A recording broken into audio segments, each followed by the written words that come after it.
Channel આજે છું ઘરે રજા રહી હતી તો હવે 12 વાગ્યા છે. હવે એમ થાય છે કે જમવા જવું છે, જમવાનું મેળ નથી આવતો. હવે નાસ્તો કરવો છે, નાસ્તો કરવા જાઉં છું. નાસ્તો કર્યા પછી ખબર પડે કે હવે શું છે કે રખડવા જવું છે. અત્યારે નાસ્તામાં શું ખાવું નક્કી કરતો તો હવે એવું મન થાય છે કે દાળ પકવાન ખાવું, તો દાળ પકવાન ખાવા જાઉં છું. તો ફાઇનલ ચાલુ થઈ ગયું છે અમારું વોશિંગ મશીન.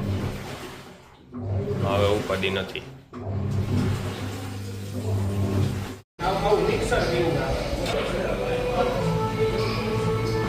પબજી લવર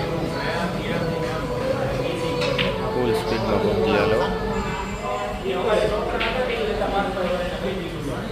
બુધવારની રજા ઘરે જઈશા. જો આ રહ્યો અમારો આવાજ સ્નૂકર.